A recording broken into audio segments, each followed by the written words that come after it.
Hello，各位好，我是 Revision Lab 修正所的阿兄，欢迎来到我的频道。如果你是第一次看我们影片，记得先点击下方订阅按钮，再打开旁边小铃铛，这样每次有新影片，你都会第一时间收到通知。也帮我按个赞，让 YouTube 知道你喜欢这种类型的内容。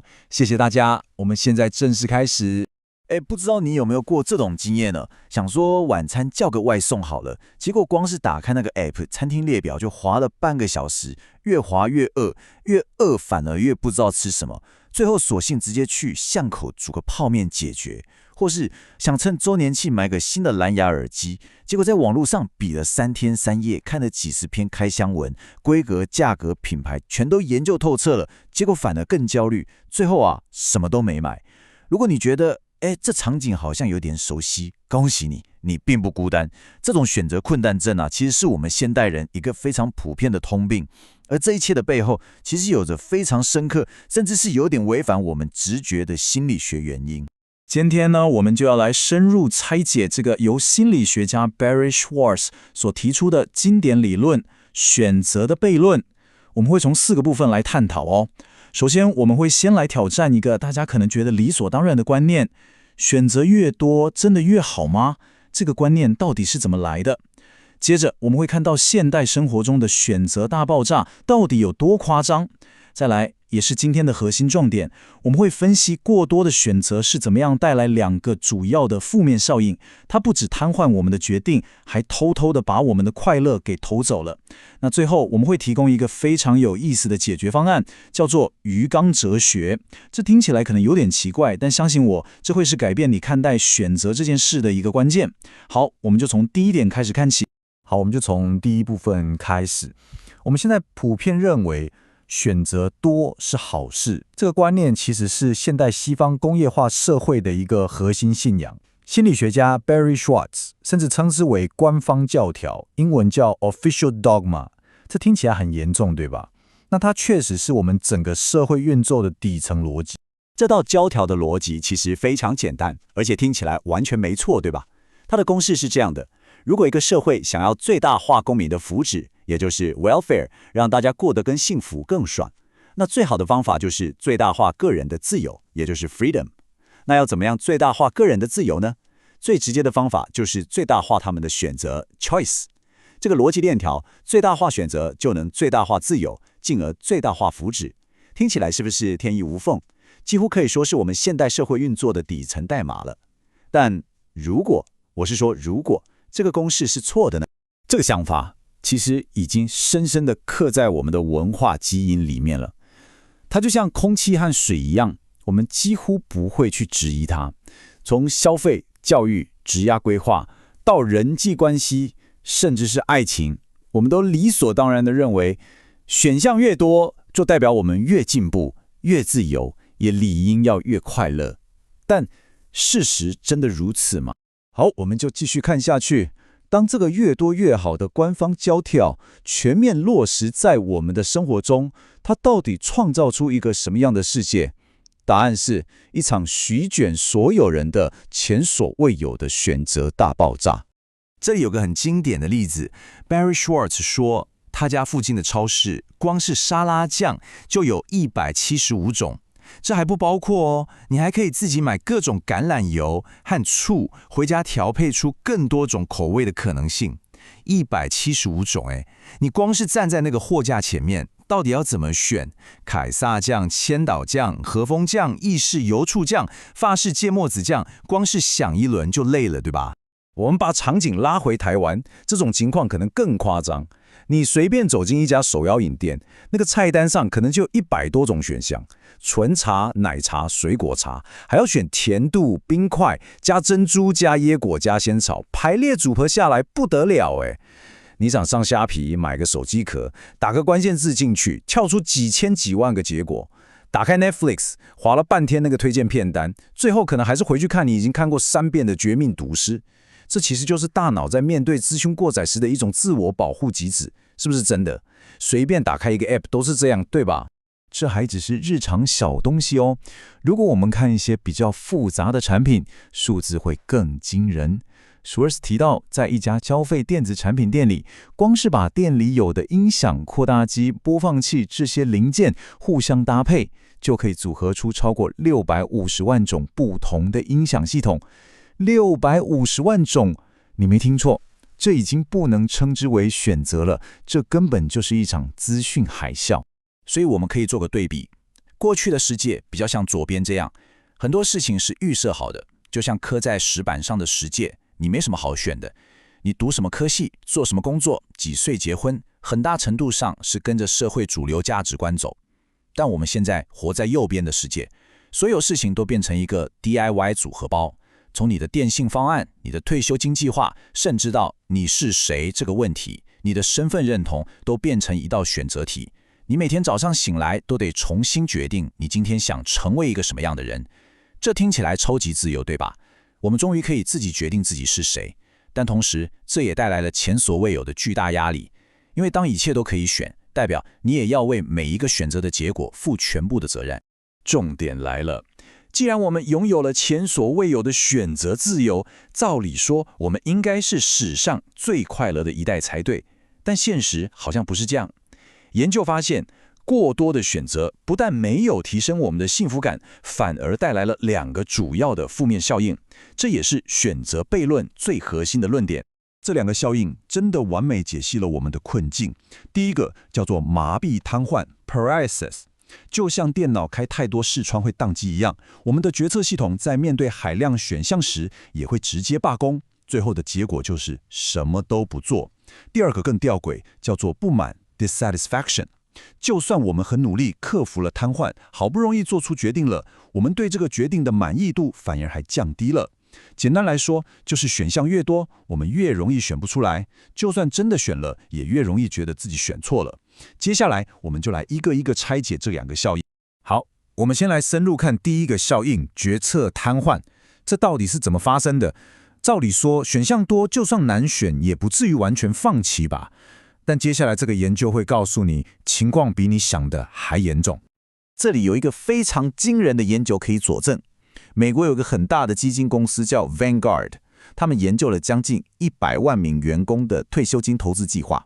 他们发现一个很吊诡的现象，公司提供的退休金选项越多，员工的参与率反而越低。数据显示雇主每多提供10支基金选项，员工的参与率就会下降 2%。如果你的公司只提供5支基金，跟另一家提供50支基金的公司相比，后者的员工参与率整整少了 10%。这很不合理，对吧？因为很多公司都会提拨所谓的雇主匹配金，你存多少进退休户头，公司就帮你存一样的钱，这就等于是送钱给你耶，每年可能高达$5000呢，换算台币超过15万呢，这等于是公司白送你的年终奖金。但光是因为基金选项太多太难选，人们宁愿眼睁睁看着这笔钱飞走，也要把这个困难的决定一直拖下去。这就是选择过多导致的决策瘫痪，它的代价是非常真实而且非常昂贵的。接下来这点超级重要。好，我们刚刚看到了选择过多如何让我们瘫痪，让我们连决定都做不出来。但接下来这一点，我认为更加重要，也更贴近我们每天的心情。就算我们很厉害，克服了选择瘫痪，下好离手做了决定，为什么我们反而没有比较开心，甚至常常感到更不满意呢？这背后其实有4个环环相扣的心理因素在作祟。第一个原因是后悔 regret， 这个很好理解。当你只有2个选项 A 和 B， 你选了 A， 你顶多只会后悔没选 B。但如果你有50个选项，你选了 A， 你脑中就会有49个未选择的替代方案。只要你的 A 有一点点不完美，你就很容易在事后去想，早知道就选 C 了，那个好像也不错哦，搞不好 F 才是真正的最佳解。你懂吗？你脑中那个想象中完美的替代方案会不断的回来攻击你，侵蚀你对现有选择的满意度。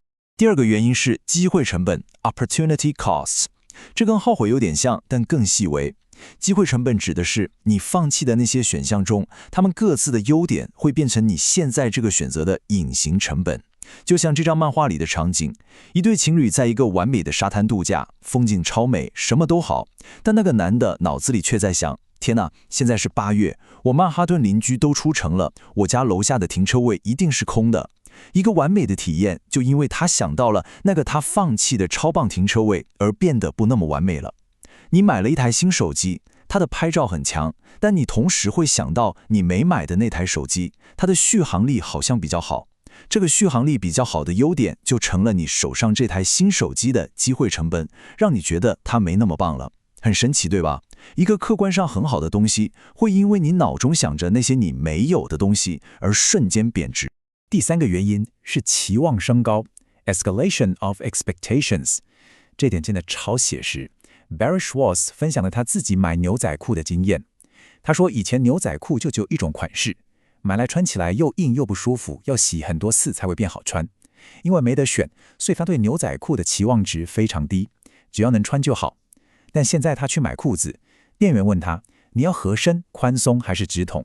要拉链还是排扣？要实洗、酸洗还是破坏风？”问了一大堆。最后他花了1个小时，真的买到他人生中穿过最合身、最棒的一条牛仔裤。客观上他的结果是更好的，但他感觉却更糟。为什么？因为当有上百种选择时，他的期望值已经从买一条能穿的裤子就好，飙升到我一定要找到那条完美的裤子。结果他找到的，客观来说是一条很棒的裤子，但这里他心中那个被无限选项垫高的完美的想象还有一段差距，所以他反而感到失望。这就是期望升高的陷阱。当选择无限多时，你的标准也会被拉到无限高，最后很好也变成了不够好。就像他开玩笑说的，我只想买那种以前是唯一一种的牛仔裤。最后一个也是我认为最伤的一点是自我归咎 self-blame。你想想看哦，如果以前只有一种牛仔裤，你买了觉得很难穿，你会怪谁？你只会怪这个世界，怪那家公司，这什么烂裤子啊，反正不是你的错。但现在有上百种牛仔裤给你选，你最后还是买到一条不满意的，这时候你要怪谁？答案很清楚，只能怪你自己。你会觉得是我没做好功课，是我眼光太差，我明明可以做出更好的选择。当失望发生时，所有的责任都从外部世界转移到我们自己身上。这也是为什么说子认为，已开发国家的忧郁症和自杀率在过去几十年大幅攀升，其中一个隐藏的重要原因就是这个。当我们不断因为过高的期望而感到失望，然后又把这种失望一次又一次地归咎于是自己的失败，这种心理负担长期下来是非常非常沉重的。简单整理一下刚刚的内容，我们知道过多的选择会导致决策瘫痪和满意度下降，背后的原因是后悔、机会成本、期望升高和最伤人的自我归咎。那怎么办？难道我们要回到那个什么都没得选的时代吗？当然不是。Schwartz 提出了一个很棒的解决方案，我称之为鱼缸哲学。在讲鱼缸之前，要先理解这个核心观念：快乐的秘诀在于低期望。这听起来有点消极，对吧？但它不是要你变成一个悲观主义者。它的意思是，既然我们知道期望升高是让我们不快乐的主因之一，那解决方案就很清楚了。我们要学会主动管理自己的期望，把自己从那个我必须找到完美选项的暴政中解放出来。我们要练习去接受足够好 ，good enough 就已经很好了。好，这就带到了我们今天最重要的概念——鱼缸哲学。你看这张漫画，鱼妈妈对着鱼缸里的小鱼说：“你可以成为任何你想成为的样子，没有限制。”我们第一眼看到，是不是觉得有点好笑，甚至有点心酸？一只被关在小小鱼缸里的鱼，谈什么无限可能？这也太讽刺了吧！但 Schwartz 认为，这只鱼其实比我们更懂。因为真相是，如果你真的把鱼缸打破，让一切都变成可能，你得到的不是自由，而是瘫痪。一个没有边界的世界，会让你因为选择无限而无所适从。所以，这个鱼缸其实不是监狱，它反而是一种保护。它提供了一个必要的框架，帮我们过滤掉海量的杂讯，让我们可以在一个舒服可控的范围内做决定。所以，我们的目标不应该是打破所有鱼缸，而是为自己建立一个大小适中的鱼缸。我们当然需要选择，没有选择是痛苦的，但关键在于有一些选择远比没有选择好，但更多的选择并不一定比有一些选择更好。所以，这也把问题抛回给我们自己。在这个选择无限的时代，你的选择鱼缸应该是什么样子？这没有标准答案。可能是在买3C 产品时，告诉自己我只看这2个牌子，其他不看。可能是练习在餐厅点菜时，3分钟内就要做出决定，选了就不要再想。可能是规定自己滑社群媒体的时间，一天就是30分钟，时间到就关掉。甚至是刻意去选择那些选项比较少的服务或餐厅。这个鱼缸的形状和大小需要我们自己去打造，让我们从无限选择的焦虑中重新找回专注和快乐。总结一下今天的重点：第一，我们从小被灌输选择越多越好的这个官方教条，其实是一个迷思，它忽略了选择背后巨大的心理成本。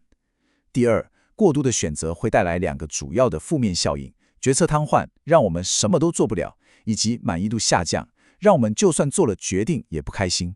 而满意度下降主要来自于后悔、机会成本、期望升高和最伤的自我归咎这4个因素。第三，解决之道不是回到没有选择的过去，而是要学会管理选择，透过为自己建立一个大小适中的选择鱼缸，主动限制选项，我们才能真正找回决策的自由和快乐。今天的内容就到这边。如果你觉得这集有帮助，记得马上点赞、加订阅、加开启小铃铛。我们正在冲订阅，需要你的支持。我是阿修，我们下次见，拜拜。